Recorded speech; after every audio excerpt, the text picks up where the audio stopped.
من سقم وداوي الروح من سقم واسع الكرم ورب البيت والحرم إليك أتيت منكسرا. ناظرین کرام، ایک بار پھر آپ کو خوش آمدید کہیں گے. ہماری یہ گفتگو جو ہے وہ فلسفہ حج پہ جاری ہے، اور قبلہ مولانا نقوی صاحب بریک سے پہلے گفتگو فرما رہے تھے، اس کو کنٹینیو کریں گے. جی ہاں، میں عرض کر رہا تھا کہ جو بھی حج کی تیاری کرے اس سے ذہنی طور پر حج کے بارے میں، جیسے کہ مفتی صاحب فرما رہے تھے کہ ان لوگوں سے جو پہلے حج کر چکے ہیں ان سے ضرور مشاورت کریں، لیکن ان سے مشاورت مناسک حج میں کریں، انتظامی امور میں نہ کریں. ٹھیک، یہ میں بہت اہم بات عرض کر رہا ہوں. کیوں کہ ہر حاجی کا اپنا تجربہ الگ ہوتا ہے انتظامی لحاظ سے. صحیح. کسی کو ہوٹل اچھی مل گئی، کسی کو عرفات میں خیمہ اچھا مل گیا، کسی کو اچھا نہیں ملا. اس نے آپ کو جو ہے وہ بتائے گا جو اس کے ساتھ بیتی ہے. تو اس سے آپ انتظامی لحاظ سے نہ پوچھیں، وہ آپ پوچھیں اپنے کارواں سالار سے یا اپنے حاجی کیمپ سے. حاجی کیمپ ہمارے کراچی میں بہت اچھا ہے، اور پاکستان میں حاجی کیمپ جتنے بھی ہیں سب اچھے. میں ذاتی طور پہ میں حج عمرہ کمیٹی کا چیئرمین بھی ہوں، تو ہم جاتے رہتے ہیں، وزٹ کرتے رہتے ہیں، تو اچھے انتظامات ہوتے ہیں ماشاءاللہ. کبھی کبھی کوئی ایسے وزیر آ جاتے ہیں جو جن کے چہرے پہ داڑھی بھی نہیں ہوتی اور وہ حج کے وزیر ہوتے ہیں، تو وہ جو ہے پھر صحیح انتظامات نہیں ہوتے. ورنہ عموماً حج کے انتظامات پاکستانی وزارت کی طرف سے اچھے ہوتے ہیں. ہاں کہیں کہیں خامیاں ہو جاتی ہیں. میں عرض کر رہا تھا کہ ان لوگوں سے انتظامی طور پر نہیں، مناسک کے بارے میں پوچھیں. اچھا، میں فقہ جعفریہ کے حوالے سے ایک گزارش کروں گا کہ ہمارے ہاں کیونکہ تقلید واجب ہے، کسی بھی جامع الشرائع مجتہد کی تقلید واجب ہے، اور وہ مجتہد اپنے مناسک حج جو قرآن و سنت کے مطابق ہیں وہ اس کو کتابی شکل میں لاتا ہے. مناسک حج آیت اللہ سیستانی، مناسک حج آیت اللہ خامنائی، مناسک حج مثلا فلاں مجتہد. جو جس مجتہد کی تقلید کرتا ہے وہ اس کے مناسک حج کو پڑھے اور اسی کے مطابق عمل کرے. اچھا، اختلاف، بعض لوگ یہ بھی ایک بات کرتے ہیں کہ جناب مجتہدین میں اختلاف ہے، تو میں کہوں گا کوئی اختلاف نہیں ہے. نظری اختلاف، تحقیق کا اختلاف ہو سکتا ہے کہ جناب کنکری جو ہے وہ شیطانوں کو زمین سے کھڑے ہو کے، جو نچلی سطح کی یعنی سطح زمین ہے اس سے مارنا جائز ہے، یا پہلی منزل سے مارنا جائز، یا دوسری منزل سے مارنا جائز. تو بعض فقہا نے اس وقت صرف پہلی منزل کو جائز قرار دیا تھا، دوسری تیسری چوتھی کو جائز نہیں قرار دیا تھا. لیکن اب سارے مجتہدین کا فتویٰ ہے کہ آپ کسی بھی منزل سے شیطانوں کو کنکری 10 11 12 کو مار سکتے ہیں. تو میں یہ عرض کر رہا تھا کہ ہر شخص کو اپنے مناسک حج اپنے مجتہد کی کتاب سے، یا جیسے ہم جیسے طالب علم جو اس شعبے کے میں تھوڑی سی علم رکھتے ہیں، مہارت تو نہیں کہوں گا، بہرحال طالب علم ہے، تو ان سے رجوع کریں اور ان سے پوچھیں اور اس کے بعد مسئلے کو. تو عمرے اور حج کے احرام میں صرف اتنا سا فرق ہے، میقات کا. ایک بات. دوسرے، مناسک حج الگ ہیں اور عمرے کے مناسک الگ ہیں. میں بنیادی طور پر جلدی سے عرض کر دوں، عمرے میں آپ کو صرف کیا کرنا ہے، آپ کو میقات سے یا نظر کا احرام باندھنا ہے، 24 چیزیں اپنے اوپر حرام کر لینی ہیں. وہ اس کی تفصیلات لکھی ہوئی ہیں کتابوں میں، کہیں گے تو ہم بیان بھی کر سکتے ہیں. اس کے بعد آپ کو آنا ہے مکۃ المکرمہ، اور آنے کے بعد آپ کو طواف کرنا ہے عمرے کا، عمرہ مفردہ کا. طواف کعبہ کرتا ہوں، اس سے پہلے مستحب 2 رکعت نماز پڑھنی ہے تحیت مسجد کی، اور طواف حجر اسود سے لے کے حجر اسود تک 7 چکر کاٹنے، جسے ایک طواف کہا جاتا ہے. اور اس کے بعد مقام ابراہیم کے پیچھے کعبے کی طرف رک کر کے آپ نے 2 رکعت نماز طواف کعبہ کی عمرہ مفردہ کی پڑھتا ہوں یا پڑھتی ہوں، واجب قربتاً الی اللہ. اس کے بعد آپ نے زمزم کا پانی مستحب ہے کہ جو ہے اس کو آپ نے پینا ہے. پھر صفا و مروہ کی صحیح کرنی ہے عمرہ مفردہ کی نیت سے، صفا سے مروہ، مروہ سے صفا، اس طرح سے 7واں چکر آپ کا مروہ پر مکمل ہوگا. مروہ پہ پہنچ کے آپ کو تقصیر کرنی ہے، بال تھوڑے سے کاٹنے ہیں، یا آپ گنجے بھی ہو سکتے ہیں، حلق بھی کرا سکتے ہیں عمرے میں. اور اس کے بعد آپ جو ہے وہ احرام کے، عمرے کے احرام سے فارغ ہو جائیں گے. البتہ فقہ جعفریہ کے لحاظ سے طواف النساء آپ پہ واجب رہے گا، جو آپ سادہ کپڑوں میں بھی کر سکتے ہیں.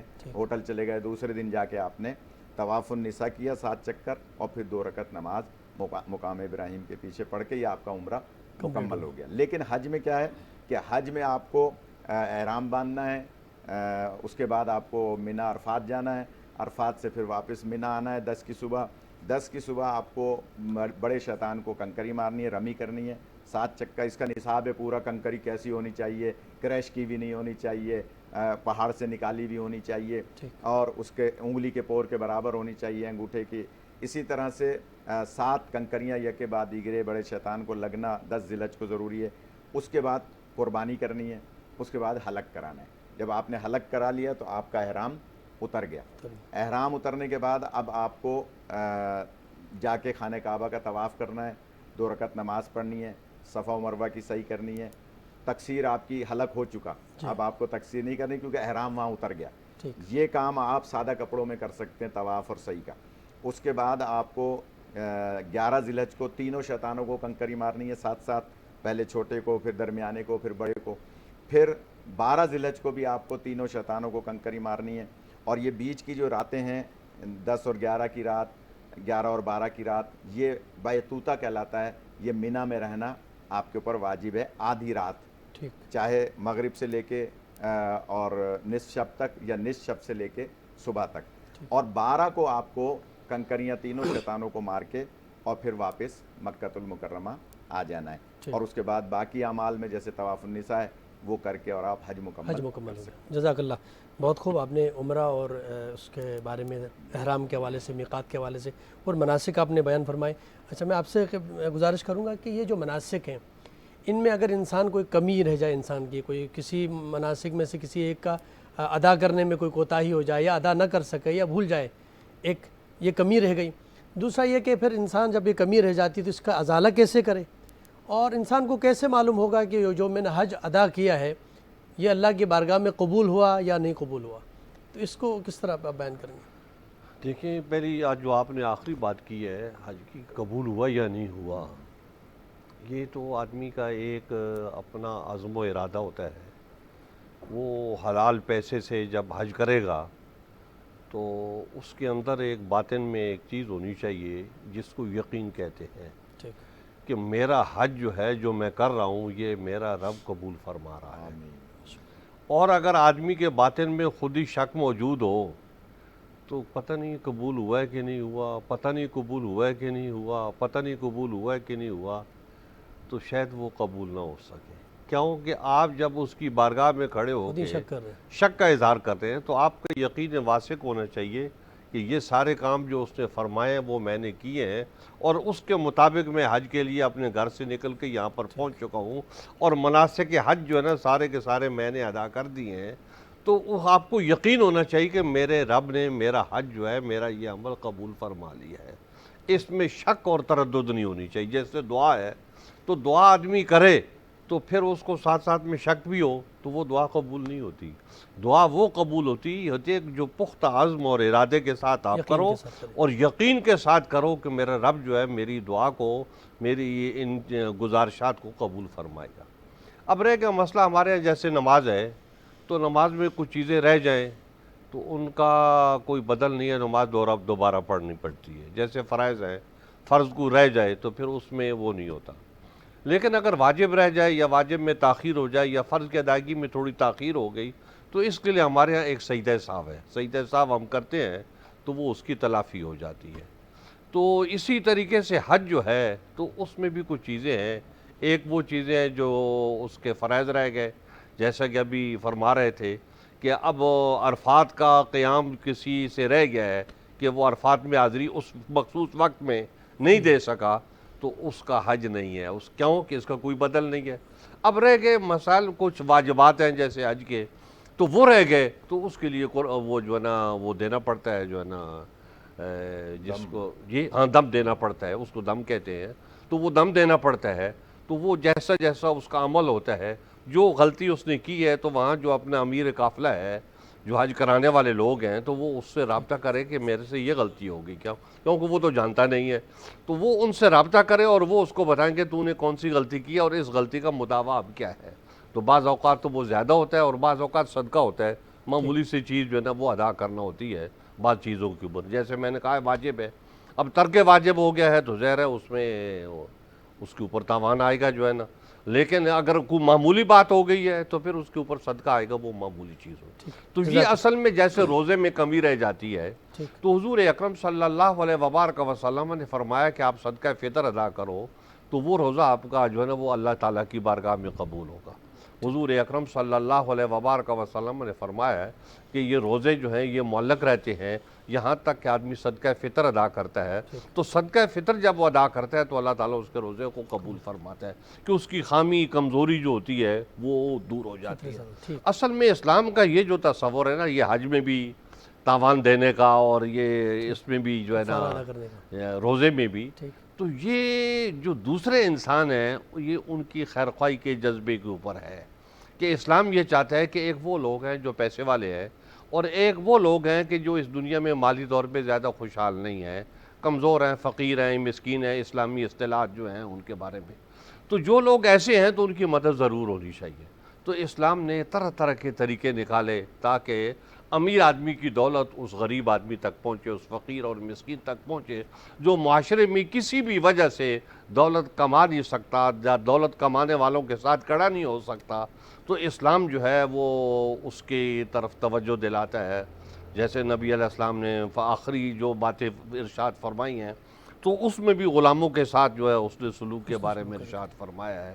تو اس لیے اسلام جو ہے وہ غریب کی، کمزور کی حمایت جو ہے وہ بہت زیادہ کرتا ہے اور انہی لوگوں سے کہتا ہے جو طاقتور ہیں کہ وہ کمزور کی حمایت کرے، اور انہی لوگوں سے کہتا ہے جو دولت مند ہے تو ان سے کہتا ہے کہ فقیر کی حمایت کریں. تو یہ ساری چیزیں جو ہے نا یہ اس لیے ہوتی ہیں. تو یہ حج کا موسم ہوتا ہے تو اس میں یہ چیزیں ہوتی ہیں. تو وہاں کے مقامی لوگ جو ہیں وہ ہیں، یا باہر سے کوئی لوگ آئے ہوئے ہیں تو وہ فقیر ہیں. ویسے عموماً ایسا تو نہیں ہوتا کہ باہر سے جو لوگ آتے ہیں وہ عموماً صاحب مال ہوتے ہیں، کیونکہ من استطاع الیہ سبیلا کہ حکم یہ ہے جس کے پاس دولت ہو، پیسہ ہو، زیادہ راہ ہو تو وہ وہاں پر پہنچے، اور جس کے پاس زیادہ راہ نہیں ہے اس کے اوپر حج فرض ہی نہیں ہے.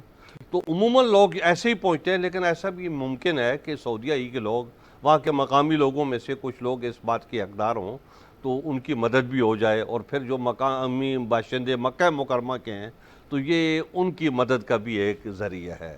اب جیسے مدینہ منورہ ہے، تو مدینہ منورہ میں جو ہے نا لوگ خریداری کرتے ہیں، اور نہ بھی کرنی ہو تو بھی کرتے ہیں. وہ اس لیے کرتے ہیں تاکہ اہل مدینہ کی مدد ہو جائے. تو اسی طریقے سے وہاں مکہ مکرمہ میں بھی یہی طریقہ کار ہے کہ جو ہے نا کوئی تاوان دینا ہوگا تو وہ وہاں کے مقامی لوگ جو ہیں ان کی مدد ہو. ٹھیک، جزاک اللہ. اچھا، ہمارا جو موضوع تھا وہ ہے فلسفہ. تو ہم اگر اس پہ بات کریں ابھی کہ خود یہ کیا راز ہے اس کا کہ اللہ تعالیٰ یہ ایک ایسی عبادت ہے جس میں انسانوں کو سال میں ایک دفعہ ایک مقام پر جمع کرتا ہے، ایک ہی لباس میں سب کو جمع کر کے ایک عبادت کا حکم دیا ہے. اس کے پیچھے کیا اصل ہدف کیا راز ہے؟ یہ عبادتیں جو ہر وقت انسان اپنے گھر میں ہر روز، خدا کا گھر مسجد بھی ہے جہاں پہ جا کے عبادت کرتا ہے، اللہ سے ملاقات ہے، اللہ کی قربت مسجد میں حاصل کرتا ہے، لیکن سال میں ایک مرتبہ لوگوں کو اللہ تعالیٰ بیت اللہ میں بلاتا ہے. تو اس کے پیچھے کیا راز ہے؟ یہ اس کی اجتماعیت کے اوپر ذرا گفتگو فرمائے گا. اجازت؟ جی. بسم اللہ الرحمن الرحیم. گزارش یہ ہے کہ دین اسلام ایک ہماگیر دین ہے. ٹھیک. اور دین اسلام جو ہے وہ دراصل انسانیت کا دین ہے، فطرت کا دین ہے. ٹھیک. آپ دیکھیے اس وقت ہم کرونا سے ہٹ کے بات کر رہے ہیں. کرونا کے معاملات تو کچھ تھوڑے سے مختلف ہو گئے ہیں کہ ورنہ مسجد جو محلے کی مسجد ہے اس میں جماعت سے نماز پڑھنے کا فلسفہ کیا ہے کہ آپ جب نماز میں جائیں گے 10 سے زیادہ افراد ہو جائیں گے تو ثواب کی کوئی انتہا نہیں ہے. کیوں؟ راز کیا ہے؟ ترغیب دلائی ہے کہ تم ایک دو نہیں، زیادہ سے زیادہ مسجد میں جاؤ. جب مسجد میں جاؤ گے ایک دوسرے سے مصافحہ کرو گے، ایک دوسرے سے ملو گے، اس کی خیر خیریت پوچھو گے تو معاشرتی مسائل حل ہوں گے. کوئی غریب ہے، مسکین ہے، پریشان حال ہے، وہ دوسرے کو بتا سکتا ہے کہ میں بیمار تھا، میں یہ تھا، میرے ساتھ یہ مسئلہ تھا. تو جیسے مولانا فرما رہے تھے وہ امیر اس کی مدد کرے گا، جب مسجد میں جائے گا اس کو پتہ چلے گا. اسی طرح سے جامع مسجد، محلے کی مسجد علیحدہ ہے، بڑی مسجد علیحدہ ہے جہاں جمعے کے دن لوگ جمع ہو رہے ہیں اور ایک دوسرے کے مسئلے مسائل پر خطیب بھی بات کر رہا ہے، لوگ بھی ایک دوسرے سے مل رہے ہیں، ایک دوسرے کے مسئلے مسائل. اسی لیے اسلامی معاشرے میں جو خطبہ دیتا ہے جمعے کا وہ معاشرتی مسائل پر، موجودہ حالات جو اس وقت ہو رہے ہوتے ہیں، کوئی نیا ایشو آ گیا ہوتا ہے، کوئی نیا مسئلہ معاشرے میں پیش آ گیا، اس پہ وہ گفتگو کرتا ہے اور اس کا حل نکالتا ہے، حل بتاتا ہے. اسی لیے قدیم زمانے میں جو حاکم ہوتے تھے، گورنر ہوتے تھے، وہ خطبہ دیا کرتے تھے، تاکہ جب وہ خطبہ دیں گے تو وہ خود ان مسئلوں کو حل کرنے کا اختیار بھی رکھتے تھے۔ اچھا، اس کے بعد آ جائیے عیدین۔ عیدین پہ آپ پورے شہر کے لوگ، اب تو ہمارے یہاں مسائل ہیں، ورنہ عیدگاہیں ہوا کرتی تھیں، اب بھی بہت سارے شہروں میں عیدگاہیں ہیں، وہاں لوگ مسجد میں نہیں بلکہ عیدگاہ میں نماز پڑھ رہے ہیں۔ کیوں؟ وہاں ایک دوسرے سے ملیں گے، ایک دوسرے کے مسائل کو دیکھیں گے۔ نماز جماعت محلے کی، نماز جمعہ، عیدین، اور پھر سب سے بڑا اجتماع جو اللہ نے قرار دیا وہ حج کا اجتماع۔ پوری دنیا سے لوگ آئیں گے۔ یہ تو ہماری بدقسمتی ہے کہ سعودی گورنمنٹ کیونکہ فطری طور پر دینی سوچ نہیں رکھتی، انقلابی سوچ نہیں رکھتی، لوگوں کے مسائل کو حل کرنے کی گورنمنٹ سوچ نہیں رکھتی، وہاں کی وزارت سوچ نہیں رکھتی، ورنہ وہ اگر اس بین الاقوامی حج کو بین الاقوامی سیمینار کے طور پہ عرفات میں پوری دنیا کے لوگ جمع ہیں، وہاں پہ خطبہ ایسا ہونا چاہیے کہ جہاں پوری دنیا کے مسلمانوں کے مسائل حل ہوں، ہم سامراج اور یہود و نصارہ کے پابند نہ ہوں۔ قرآن منع کرتا ہے کہ یہود و نصارہ تمہارے دوست نہیں ہو سکتے۔ ہم اگر وہاں حج کے موقع پہ اپنے اسلامی مسائل کو حل کریں، اور میں ایک بنیادی بات آپ کے پروگرام کے ذریعے سے عرض کروں گا، حج پہ جتنا بھی خرید و فروخت کا مال آیا ہوا ہوتا ہے وہ سب غیر مسلم ممالک کا آیا ہوا ہوتا ہے۔ چائنا کا آیا ہوا ہے، امریکہ کینیڈا کا آیا ہوا ہے، برطانیہ کا مال آیا ہوا ہے، زیادہ تر چائنا کا مال آیا ہوا ہے، جو وہاں پر تسبیح چائنا کی ہیں، مسلح چائنا کے ہیں جناب، وہاں پر جو تبرکات کی چیزیں ہوتی ہیں وہ چائنا کے ہیں، قرآن کے رحل چائنا کے ہیں، حتیٰ کہ ٹوپیاں چائنا کی ہیں۔ اور ایک تو قبلہ ایک آیا تھا اس میں واٹس ایپ پر کہ سور کی ہڈی کو کاٹ کاٹ کے تسبیحاں بنا رہے ہیں، اس کے دانے بنا رہے ہیں، اور وہ گویا بکنے کے لیے مکہ مدینہ میں آ رہی ہیں۔ لوگوں کو تو نہیں پتہ ہوتا کہ یہ کس ہڈی کا بنا ہوا ہے، اس پہ ہم اللہ کا نام لے رہے ہیں۔ تو کہنے کا مقصد یہ ہے کہ یہ بین الاقوامی ایک بڑا اللہ نے ہمیں فورم مہیا کیا حج کی صورت میں۔ بدقسمتی سے ہم نے اس کو اسلامی فورم نہیں رکھا، کمرشل بنا لیا۔ اب دیکھیے کتنی بڑی بڑی بلڈنگیں وہاں پر موجود ہیں، کمرشل ہے کہ زیادہ سے زیادہ لوگ آئیں، زیادہ سے زیادہ ہمیں منفعت ملے، چہ جائے کہ مسلمانوں کے مسائل حل ہوں۔ تو اگر اس ہم عالمی بین الاقوامی اللہ نے جو ہمیں فلسفہ حج قرار دیا ہے کہ تم ایک دوسرے سے ملو، ہمارا ایک ادارہ تبلیغ تعلیمات اسلامی، اس کے تحت ہم نے 5 سفر نامے آل محمد رضمی صاحب ایک بزرگ رائٹر تھے، انہوں نے حج کے لکھے، اور اس میں ایک کتاب میں سر وادی طیبہ میں تو انہوں نے یہاں تک لکھا کہ حج پہ کتنی زبانوں کے بولنے والے افراد آتے ہیں، حج پہ کتنے قوموں کے لوگ آتے ہیں، اور ان کے مسائل کیا کیا ہوتے ہیں، ہم وہ ڈسکس ہی نہیں کرتے۔ جزاک اللہ۔ پہلو اور ہے جس پہ آپ اگر آپ گفتگو فرمائیں، اور مختصر ہمارے پاس ٹائم ختم ہو گیا ہے پروگرام کا، اخلاقی پہلو سبحان اللہ۔ حج کے اندر کے اخلاقی پہ، یہ تمام پہلوؤں کو جو ہے آپ نے ماشاءاللہ سے بیان فرمایا، تو اخلاقی پہلو بھی ہے وہاں پر کہ وہ تکبر، وہ غرور، وہ سب چیزیں ختم، مطلب ایک ہی سب میں کھڑے ہو گئے محمود ایاز والی کو، تو وہ اخلاقی پہلو بیان فرمائے گا۔ ہمارے حساب سے اسلامی انسانی تاریخ میں حضرت ابراہیم علیہ السلام یہ پہلے اللہ کے نبی ہیں جنہوں نے اجتماعیت کا شعور دیا ہے۔ سبحان اللہ۔ بیت اللہ قائم کر کے تو انہوں نے جو دعا کی ہے قرآن حکیم فرقان حمید میں وہ موجود ہے، اور انہوں نے کہا کہ من کل فج عمیق، وہ دور دراز دشوار گزار راستوں سے لوگ جو ہے نا وہ یہاں پر پہنچے جو ہے نا۔ تو یہ اجتماعیت جو ہے کہ امت مسلمہ مجتمع ہو اور ایک رب کی عبادت کرنے والے سارے لوگ جو ہیں وہ آپس میں ملے، اور یہ اجتماعیت کا شعور جو ہے یہ حضرت ابراہیم علیہ السلام نے دیا ہے۔ حضور اکرم صلی اللہ علیہ وبارک وسلم نے اس کو مام عروج تک پہنچایا ہے۔ حضور اکرم صلی اللہ علیہ وبارک وسلم کے دور میں 1,24,000 یا کم و بیش صحابہ اکرام جو ہے وہ آپ کے ساتھ حج میں موجود تھے، جس حج کو ہم حجۃ الوداع کہتے ہیں۔ تو حضور اکرم صلی اللہ علیہ وبارک وسلم نے جو ان کو تعلیمات دی ہیں، آپ اخلاق کی بات کر رہے ہیں، آپ نے فرمایا لا فضل لعربی علی عجمی ولا لعربی لعجمی علی عربی الا بالتقوی، کہ تقوی جو ہے وہ اصل معیار ہے، کالے اور گورے کا کوئی مسئلہ نہیں ہے۔ حضور اکرم صلی اللہ علیہ وبارک وسلم نے حجۃ الوداع کا جو خطبہ ہے وہ اخلاقیات کا نمونہ ہے۔ ناظرین کرام، ہمارا پروگرام کا یہاں پر وقت ختم ہوا چاہتا ہے۔ آج کے اس پروگرام میں ہمارے ساتھ تشریف فرما تھے الحاج مولانا سید محمد اور نقوی صاحب آپ کے بہت ممنون و مشکور، آپ تشریف لائے اور بہت اچھی گفتگو فرمائی، اور ہمارے ساتھ جناب محترم مفتی شاہ حسین گردیزی صاحب آج کے پروگرام میں آپ نے بہت اچھی گفتگو فرمائی، آپ کا بہت شکریہ۔